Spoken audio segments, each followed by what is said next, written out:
Ang bagong nilagdaang kasunduan na intelligence sharing sa pagitan ng Pilipinas at Estados Unidos ay nagsisimula ng umusbong, ngunit marahil ay hindi sa paraang nilalayon ng magkabilang panig.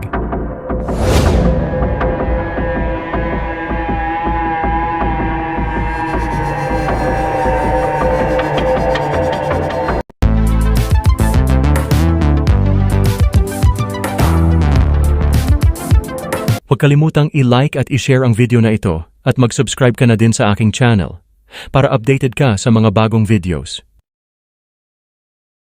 Di nagtagal pagkatapos ng paglagda sa kasunduan sa pangkalahatang seguridad ng impormasyong militar, ang hepe ng depensa ng Estados Unidos ay nagbahagi ng impormasyon sa social media na hindi pa alam ng publiko, at ang mga opisyal ng depensa ng Pilipinas naman ay tila wala pang plano na talakayin ito sa publiko.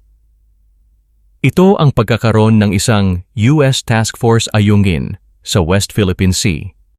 Kasunod ng kanyang pagbisita sa Western Command Headquarters sa lalawigan ng Palawan noong November 19, si US Defense Secretary Lloyd Austin III ay nagpost sa X para sabihing nakipagpulong siya sa ilang miyembro ng US Task Force sa Ayungin at pinasalamatan niya ang mga ito sa kanilang pagsusumikap sa ngalan ng mamamayang Amerikano at ng ating mga alyansa at pakikipagtulungan sa rehiyong ito.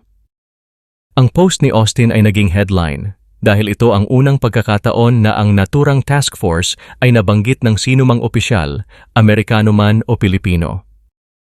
Isang tagapagsalita ng Pentagon ang nagsabi sa isang mamahayag na ang task force ay binubuo ng mga puwersa ng US na nagbibigay sa mga kaalyado sa Pilipinas ng mas pinahusay na kooperasyon at interoperability para sa mga operasyong maritime.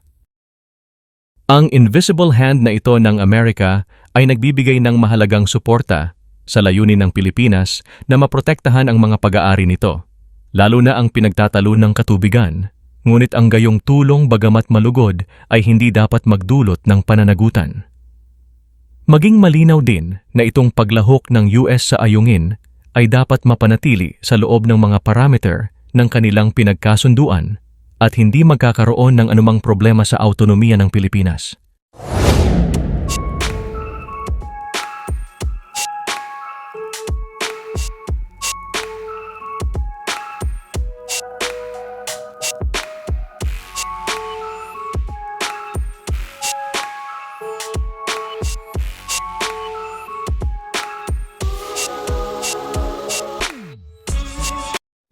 Salamat sa panunood mga kamix.